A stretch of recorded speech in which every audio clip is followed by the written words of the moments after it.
agency here in LaSalle County and in Woodford County. And it is just a blessing to be back here amongst you.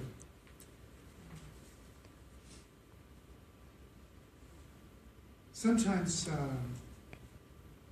when I'm talking about domestic violence, sexual assault, or intimate partner violence, kind of a combined term for that, the questions that I hear are why? Why did she go back? Why does she stay? Why doesn't he leave the relationship? Because I've had the opportunity to, down through the years, to assist men coming out of relationships where there was violence also.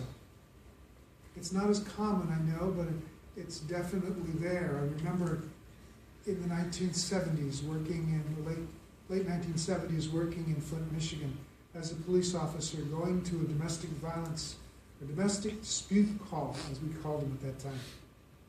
This was back when there weren't any shelters yet in our community, and Flint was a large community, 500,000 people in the county where the city was, in the city of 200,000 people. And as my partner and I rolled up that night, I remember hearing noise coming out of the house and going up and knocking on the door. A man and woman in their 30s who lived in the house answered the door, and we came inside, and they were still arguing, of course, and we separated them, and as I talked to them, trying to sort out what had been going on, I had my partner take the man first, and I took the woman who was talking to her. She said, he pointed a gun at me, he was going to shoot me. I said, well, where's the gun? She said, it's in the kitchen. We went in there on the counter, was a loaded .22 rifle.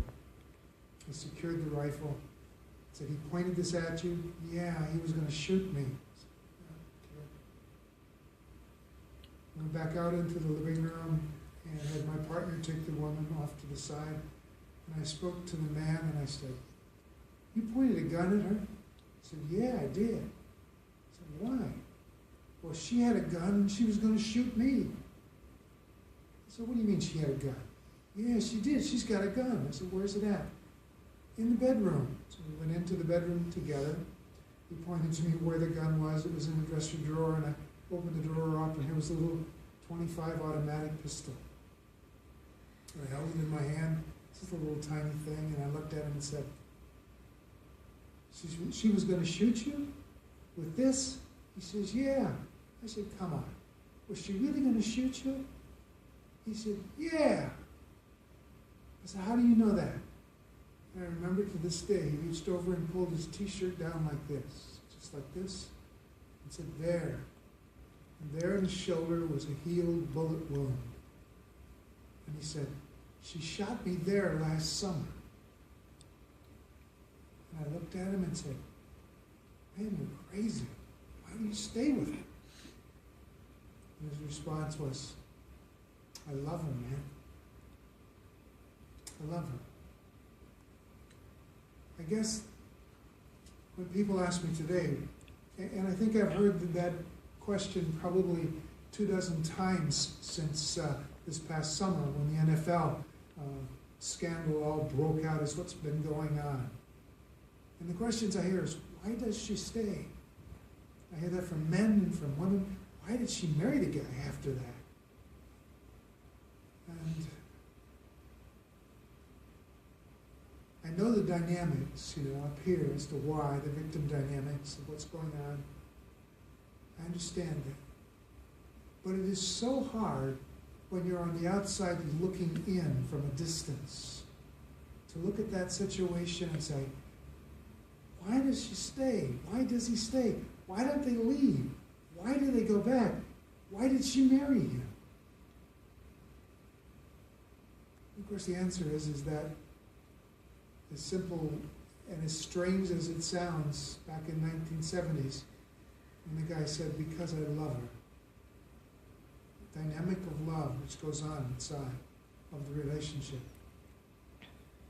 Because most of the time, it's not the first time it is the first time that it's happened. When the police would be called. And sometimes it's been, or if it is not the first time, it's been a long time since it's happened before.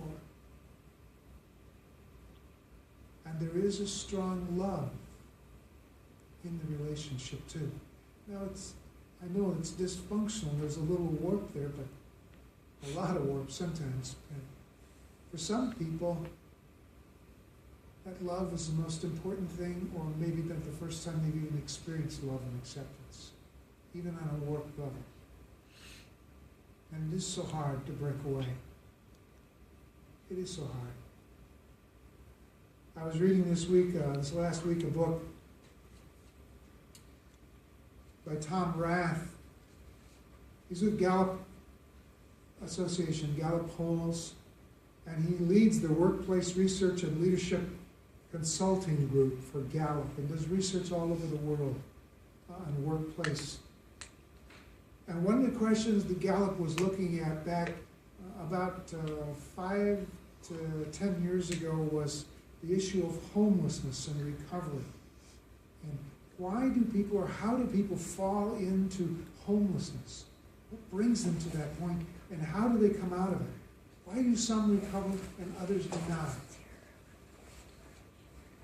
And he selected several case studies to read, and one of them was a man named Roger, of course, protecting his identity. And Roger had been a successful engineer in business, in an organization, had a wife and children and a home, and things were going great for him. And then he began sliding over something that happened to him at work, and then into alcohol, and down into drugs, and just slid further and further away. And finally, at 32 years of age, he'd lost his house, his wife, his children, his job. Everything was gone. He was living in the street, homeless. And one of the questions in the interview which they asked him was, who expects you to be somebody? Who expects you to be somebody? Roger's response is kind of halting at first. But he said, I don't think anybody does anymore. There's a hopelessness inside of it. They related another example of a woman named Maggie. Maggie related how when she was 16 years of age, she'd been raised in an abusive home, and mother's boyfriends had taken advantage of her, and finally at 16, when her mother supported the boyfriends as opposed to her, Maggie fled the home, lived on the streets for 7 years. In and out of trouble in homeless shelters, doing what she had to do to survive. And in one shelter, a homeless shelter, there was a volunteer who would come down, a student would come down and assist once a week helping out in the shelter. Her name was Jessica. And Maggie first met Jessica as Jessica was serving mashed potatoes in the line. Jessica was a little different than a lot of the people. She tried to reach out and make friends and just make contact. For 2 years, Maggie wouldn't have anything to do with it, wouldn't trust her. And finally, she began to trust her because Jessica was there and continued to reach out.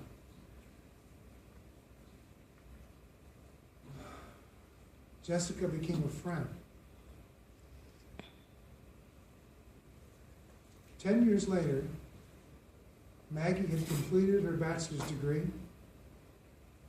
in accounting, had a position in a national organization.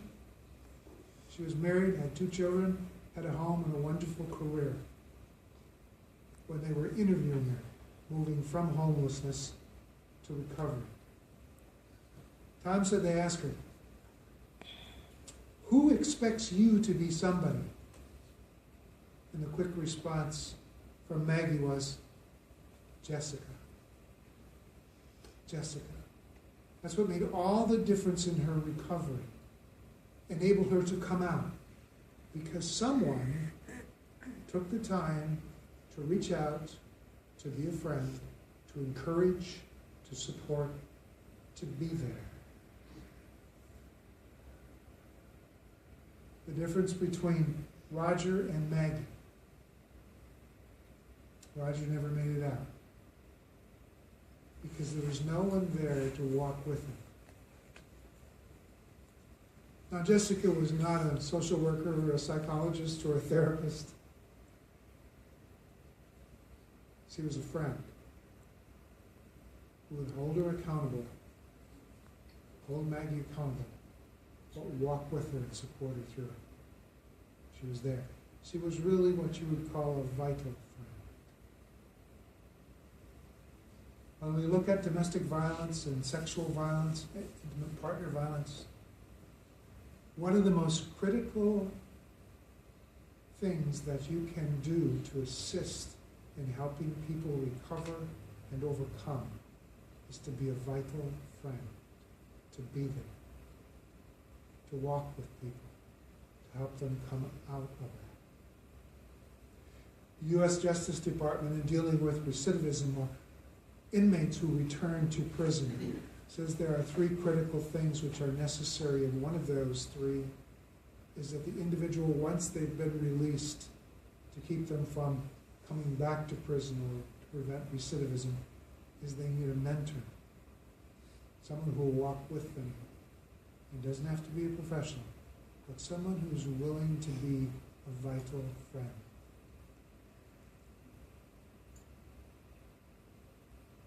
There are too many victims for our staff to be vital friends to everyone that's out there, because the numbers continue and they keep coming in the doors and going out the other side. The most powerful thing you can do to help us is to be a vital friend and to walk alongside of someone who's going through that struggle. Learn how to be wise in what you're doing. Walk through our training programs. Walk with someone and let someone mentor you, some of our staff. And then when you are ready, step out and become a vital friend. And I will guarantee you, you won't have to look very far in your communities, where you work, where you go to school, where you will very quickly see people who are surviving and trying to recover from intimate partner violence. And they need an intimate friend, a vital friend, to walk with them in the midst of that process. Thank you for coming. Thank you for being here, for being interested. And I encourage you to take a step and reach out.